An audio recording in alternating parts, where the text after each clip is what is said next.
Pour voler avec un drone, il faut respecter des règles. C'est pour ça que je fais cette série de vidéos formation, réglementation, drone. Et aujourd'hui, c'est de la catégorie d'exploitation spécifique dont je vais vous parler. La catégorie spécifique, elle regroupe les opérations à risque modéré. Elle concerne plutôt les usages professionnels, mais pas exclusivement. Tout dépend du niveau de risque de l'opération. Je vais donc vous expliquer dans cette vidéo les principes de cette catégorie d'exploitation. Je rappelle que la semaine dernière, dans la précédente vidéo, nous avons parlé de la catégorie ouverte. Et je vous conseille fortement, si vous n'avez pas déjà des connaissances sur la réglementation de drone, je vous conseille de regarder mes vidéos précédentes sur cette série de formations. Je vous mets les liens en description. À qui va s'appliquer la catégorie d'exploitation spécifique? De manière générale, toutes les exploitations qui ne satisfont pas les exigences de la catégorie ouverte entrent dans la catégorie spécifique, soumise à déclaration préalable ou autorisation en fonction des conditions d'exploitation. Avant d'aller plus loin dans cette vidéo, on va faire un point sur la différence entre exploitant de drone et télépilote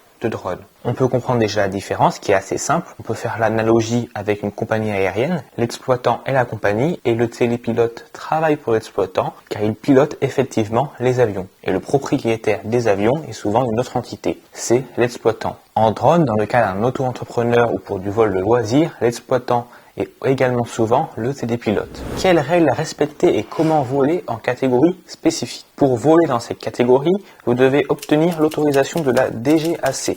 C'est la Direction Générale de l'Aviation Civile. C'est l'organisme qui régule l'utilisation des drones. Et il existe 4 façons d'obtenir cet accord. Première possibilité, on peut se soumettre à la déclaration selon un scénario standard européen, les STS. Vous pouvez également obtenir un permis pour un certain type de vol en soumettant une évaluation des risques prédéfinie, c'est ce qu'on appelle un PDRA. Vous pouvez encore obtenir une autorisation pour un type de vol spécifique en soumettant une analyse des risques liés à une opération spécifique, c'est ce qu'on appelle un SORA. Ou sinon, vous pouvez obtenir un certificat d'opérateur d'UAS. Les UAS, ce sont les drones. D'UAS léger, ce qu'on appelle un LUC ou un LUC. LUC, LUC, et pareil pour tous les autres acronymes. Je ne sais pas si on dit les lettres ou si on le dit en le mot, quoi.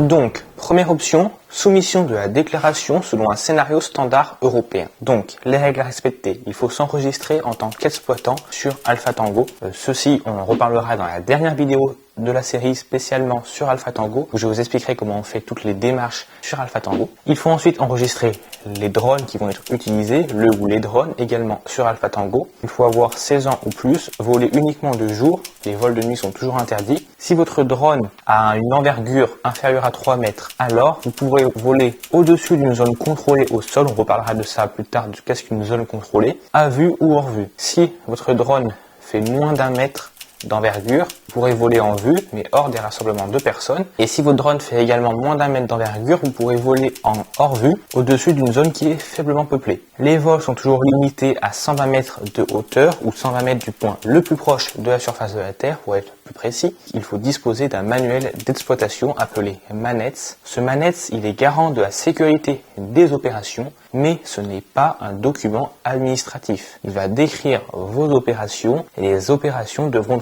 ensuite se dérouler conformément à ce qui a été indiqué dans le MANETS. Je vous mets un canevas de MANETS en description avec toutes les choses qui doivent se trouver à l'intérieur. Il doit également y avoir une traçabilité des vols et des appareils et les opérations et les incidents qui pourraient subvenir doivent être notifiés, notamment avec le formulaire Crésus, que je vous en mets un lien en description de ce que c'est, qui est à remplir en cas d'incident lors des opérations de vol. Pour ce qui est du télépilote, il doit avoir suivi une formation théorique, c'est le CATS, et il doit avoir suivi une formation pratique. Il ne doit pas exercer sous influence de substances psychoactives ou s'il est fatigué ou malade. Il doit disposer des connaissances et des compétences requises et il peut en justifier, c'est-à-dire qu'il peut le prouver. Il doit assurer à tout instant que l'opération qu'il fait, elle est correspondante aux limites et aux règles du STS dans lequel il fait cette opération et du MANETS, et également tenir compte de la météo, de l'environnement, de la météo et des tierces personnes qui pourraient être présentes lors de l'opération. Le télépilote est également garant de l'anti-abordage avec les autres aéronefs, avec les autres drones. Il doit s'assurer que le drone est dans un bon état de fonctionnement et il ne peut pas voler dans les zones où il y a des interventions d'urgence qui sont en cours. Ensuite, si vous volez en vous soumettant à un STS, il y a 2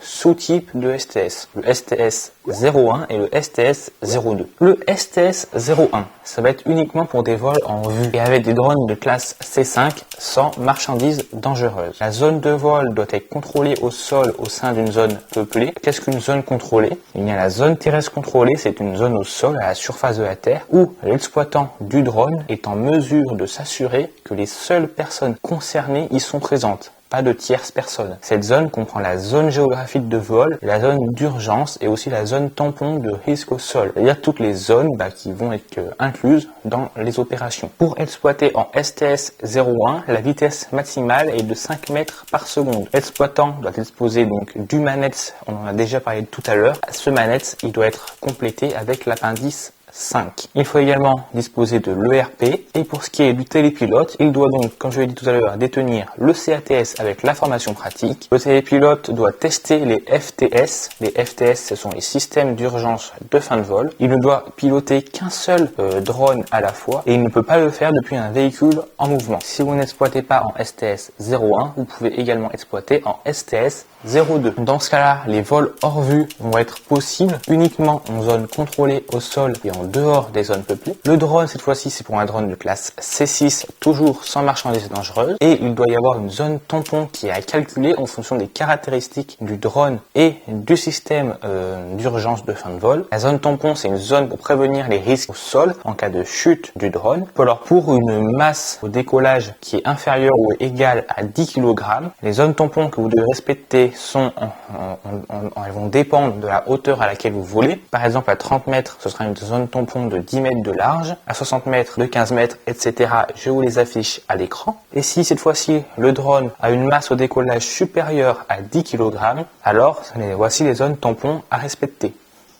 Pour voler en STS 02, il faut une visibilité minimum de 5 km et une distance maximum de vol de 1 km avec une trajectoire préprogrammée pour les vols en absence de visibilité et en absence d'observateur aérien. Et s'il y a un observateur aérien, alors la distance maximale de vol est de 2 km. Il faut que l'observateur aérien soit en mesure de surveiller l'espace aérien. Le télépilote doit toujours détenir le CATS avec une formation pratique incluant la particularité du STS 02. Il doit également tester le FTS et est garant du bon déroulement du programme de la trajectoire. Si vous ne pouvez voler dans un scénario STS, il va alors falloir se tourner vers un PDRA, c'est-à-dire il va falloir obtenir un permis pour un certain type de vol en soumettant une évaluation des risques prédéfinis.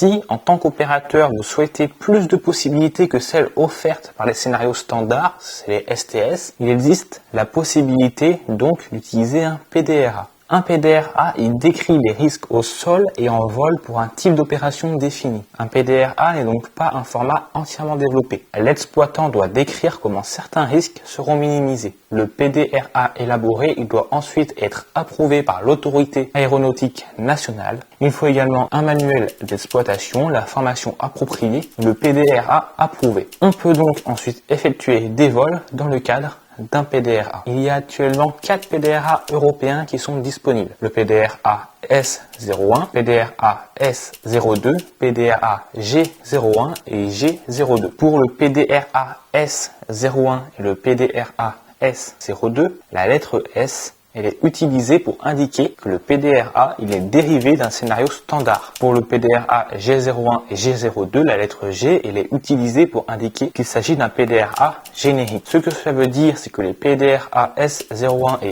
S02, ils sont pratiquement les mêmes que les STS01 et STS02. Pour les deux PDRA S01 et S02, il y a les mêmes possibilités qui s'appliquent aux STS01 et STS02. À une différence, c'est que la certification C5 ou C6 pour les STS01 et 02, elle n'est pas obligatoire pour les PDRA. Outre les PDRA européens, chaque État membre est autorisé à émettre des PDRA nationaux. Si ni les STS et les PDRA vous correspondent, vous pouvez alors obtenir une autorisation pour un type de vol spécifique en soumettant une analyse des risques liés à une opération spécifique. C'est le SORA ou SORA. je ne sais point. La méthode SORA, elle commence par une description du concept d'opération ou l'opération envisagée, sur la base de ce que l'on appelle un CONOPS. L'opérateur, il doit procéder à une évaluation complète des risques. Cette analyse, elle comprend les risques initiaux pour le sol et l'air. Grâce à diverses mesures d'atténuation des risques, il est alors possible de réduire ces risques afin que le niveau d'assurance et d'intégrité spécifique de l'opération y reste faible. En fonction de ce niveau, l'opérateur doit se conformer à un certain nombre d'objectifs de sécurité opérationnelle. Avant que le vol puisse être effectué,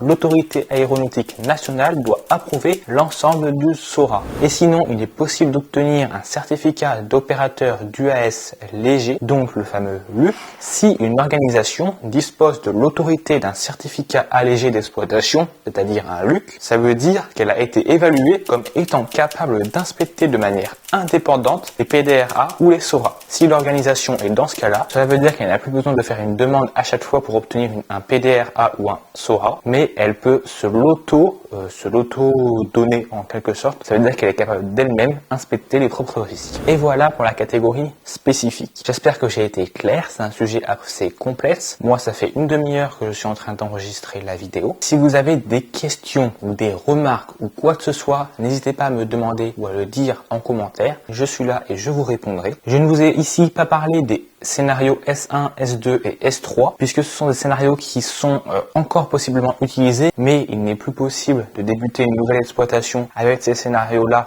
à partir du 1er janvier 2024, puisque maintenant il y a les STS 01 et STS 02 qui sont remplacés ces scénarios-là, puisque les scénarios S1, S2 et S3, ce sont des scénarios nationaux, et petit à petit, dans cette transition de réglementation drone, c'est pour passer de la réglementation française à la réglementation européenne. Et donc, tout ce que je vous ai dit dans cette vidéo et même dans les séries de vidéos précédentes, c'est tout ce qui concerne la réglementation européenne. Donc les scénarios nationaux S1, S2 et S3 ils sont toujours reconnus jusqu'au 1er janvier 2026, mais on ne peut plus débuter une nouvelle exploitation selon ces scénarios. De la même manière, je n'ai pas parlé du CATT qui est remplacé par le CATS, et si vous avez un CATT, il faudra faire la conversion en CATS. Et puis, c'est tout pour moi. La semaine prochaine, on parlera de la catégorie d'exploitation certifiée. Et dans les 2 dernières vidéos, on parlera de la réglementation spécifique pour les drones FPV, pour les vols en immersion. Et on terminera avec une vidéo sur Alpha Tango où je vous expliquerai comment effectuer certaines démarches et comment fonctionne Alpha Tango. Abonnez-vous vite si ce n'est pas déjà fait. Je vous souhaite de bons vols avec vos drones. C'était